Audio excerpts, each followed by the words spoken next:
নমস্কার বন্ধুরা, এই দেখুন সুন্দর চিংড়ি। এই চিংড়ি দিয়ে আজকে আসুন পটল দিয়ে চিংড়ি দিয়ে সুন্দর করে রান্না করি। আসুন আমার সঙ্গে। এই যে পটলগুলো কেটে রেখে দিয়েছি,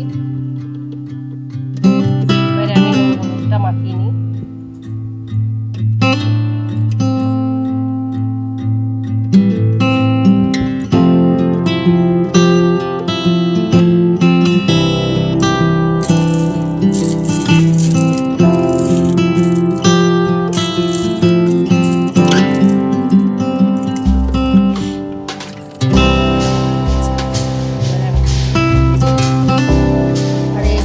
পটলগুলো আমি এইভাবে কেটেছি, মানে একটা রয়েছে আর একটা পেয়েছি রয়েছে আবার সেইভাবে, আর সারা দিয়ে একটা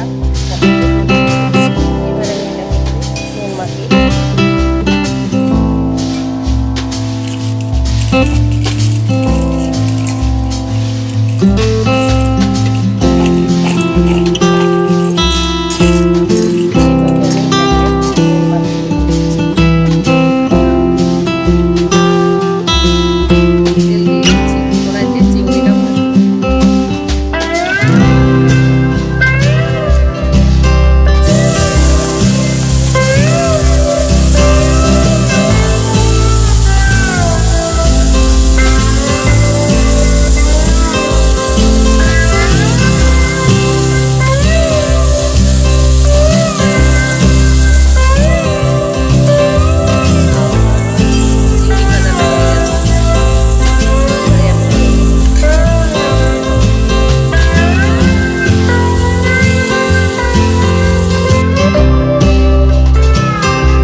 একটু চিড়ে দিয়ে দিলাম। এবার দিচ্ছি দুটো তেজপাতা। এবারে আমি দিচ্ছি, এই দেখুন, একটু টমেটো আর একটা পেঁয়াজ কুচানো।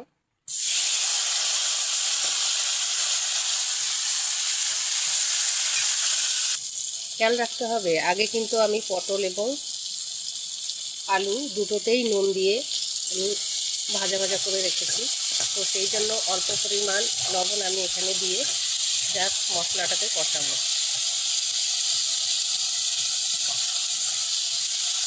আর আজকে কিন্তু আমি এতে জিরা আর রসুন দিইনি, কিন্তু আমি কিন্তু জিরে দিইনি, শুধু আদা আর লঙ্কা বাটা আমি দেব, শুধু আদা আর লঙ্কা বাটা। পরিমাণ মতো, যে যেরকম ঝাল খায়, কেউ মিষ্টি মিষ্টিও খেতে পারেন, আবার কেউ একটু ঝাল ঝাল খেতে পারে, এটা সম্পূর্ণই নিজেদের উপরে নির্ভর করে। মশলাটাকে কষিয়ে নেব একটু ভালো করে। এবারে এখন আমি হলুদ দিয়ে দিচ্ছি, একটু জল দিয়ে দেব। এখন আমি ভেজে রাখা আলুগুলোকে দিয়ে দিচ্ছি।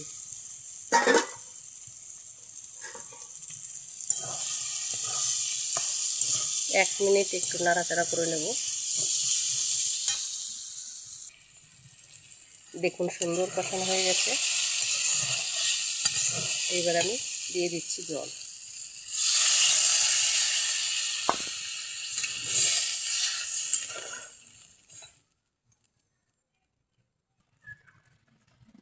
দেখুন আলুগুলো ফুটে এসছে। এবার আমি ভেজে রাখা পটলগুলো দিয়ে দিলাম।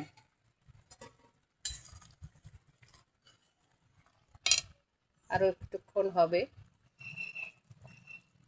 আমি একটুখানি কাশ্মীরি দেব, আর আমি দিচ্ছি এর মধ্যে একটু গরম মশলা, শাহি গরম মশলার গুঁড়ো দিয়ে দিচ্ছি। দেখুন কত সুন্দর কালার এসছে তরকারিতে। আর আমি কিন্তু শুকনো লঙ্কা বেটে দিই না, আমি দিই এই লঙ্কা যেগুলো বাজার থেকে কিনে আনা হয়, হ্যাঁ, শুধুমাত্র তরকারিতে বেটে দেওয়ার জন্য। তো তাই জন্য দেখুন তরকারির কালারটা এত সুন্দর হয়। আপনারাও এরকমভাবে রান্না করবেন, দেখবেন সত্যি এরকম হয় কিনা। একটুখানি চিনি আমি দেবো এতে, একটু চিনি দিয়ে দিলাম। এখন আমি পটল এবং আলু দুটোই সুন্দর নরম হয়ে গেছে। এবারে আমি ভেজে রাখা চিংড়িগুলো দিয়ে দিলাম।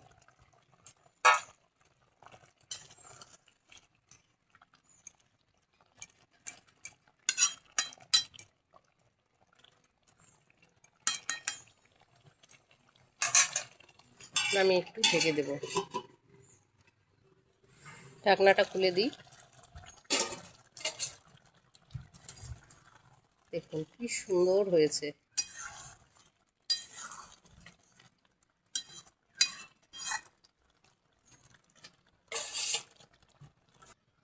বন্ধুরা, যদি আমার ভিডিওটি ভালো লাগে তাহলে আমাকে লাইক করে আর কমেন্টস করে জানাবেন। আপনারা সবাই ভালো থাকবেন।